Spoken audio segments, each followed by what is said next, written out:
मनुष्य शरीर में आप सभी ने सुने होंगे 9 द्वार के बारे में, लेकिन अगर शास्त्र को सही से उठा के देखा जाए तो 10 द्वारों का वर्णन है।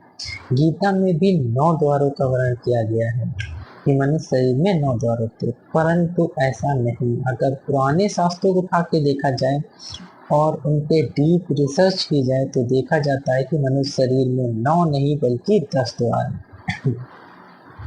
अब ये 10 द्वार है कौन कौन से, जिसे हम मॉडर्न इंग्लिश में चैनल्स भी कहते हैं। तो ये हमारे 10 चैनल्स हो गए। आखिर ये 10 चैनल्स यानी 10 द्वार है कौन कौन से।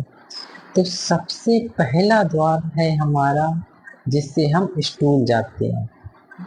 दूसरा द्वार है हमारा यूरिन, जिससे हम यूरिन करते हैं। तीसरा द्वार हमारा माउथ हो गया, जिससे हम बोल रहे हैं। चौथा और पांचवा द्वार हमारा नोज है, राइट नॉस्ट्रिल और लेफ्ट नॉस्ट्रिल। छठा और सातवां द्वार हमारा हो गए दोनों ईयर, राइट ईयर और लेफ्ट ईयर। आठवां और नौवां द्वार हमारे दोनों आई है, राइट आई और लेफ्ट आई। अब ये 9 द्वार तो सभी को पता है, जिसने भी गीता पढ़ी होगी या जिसने भी थोड़ा बहुत शास्त्रों का अध्ययन किया होगा या सुना होगा, तो उन्हें सभी को 9 द्वार के बारे में पता है। परंतु एक 10वां द्वार जो मोस्टली लोगों को नहीं पता है।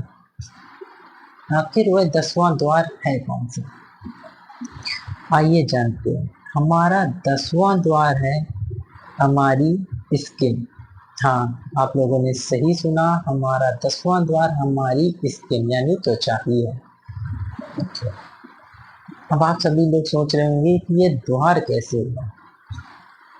तो आखिर द्वार होता क्या है। द्वार वही होता है ना जिससे कोई चीज अंदर जाए और बाहर आए, उसी को हम द्वार कहते हैं। तो स्किन हमारा 10वां द्वार है। आइए इसको सिद्ध करते कि कैसे ये 10वां द्वार है।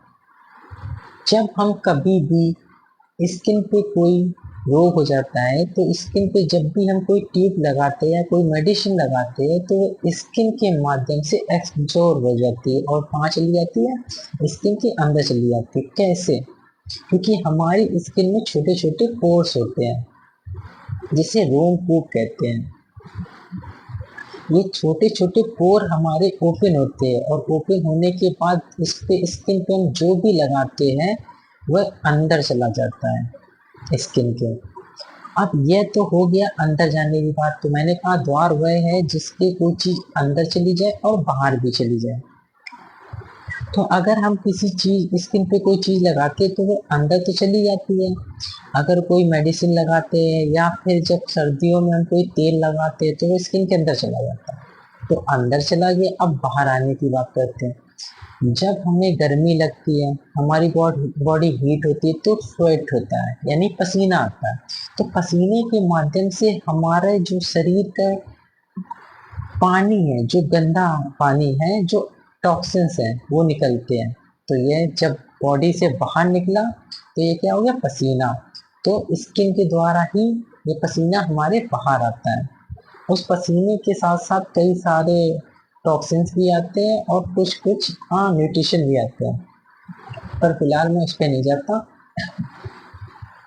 तो ये हो गया निकलने की बात। तो जब स्वेट होता है तो हमारे स्किन से जो पसीना निकलता है तो वो बाहर निकलता है। तो ये तो हो गया बाहर आने की बात। तो स्किन के माध्यम से चीज अंदर भी आती है और बाहर भी आती है, इसी को कहते हैं द्वार। तो ये 10 द्वारों का वर्णन हमारे शास्त्रों में कहा गया है। जैसे कि 10 दिशाएं होती है। दिशाएं सभी लोगों को ज्यादातर 4 पता है और उन्हीं के बीच में जो होती है 8 दिशाएं होती है, परंतु 10 दिशाएं होती है, 10 द्वार होते हैं और 10 महाविद्याएं होती है। 10 ही अंक है, 10 अंक है। 10 ही अंक के बाद सारी चीजें इन्हीं अंकों से मिलके बनी है। तो 10 अंक हो गए, 10 द्वार हो गए, 10 महाविद्याएं हो गई और 10 दिशाएं हो गई। ऐसे ही किसी ने 10 का वर्णन नहीं किया है, इसीलिए द्वार भी 10 है। तो आप सभी लोगों ने जान लिया कि द्वारों की संख्या कितनी है। आज से याद रखना, 9 द्वार नहीं बल्कि शरीर में 10 द्वार होते हैं। तो मनुष्य शरीर में कितने द्वार होते हैं? 10 द्वार। जय श्री राम।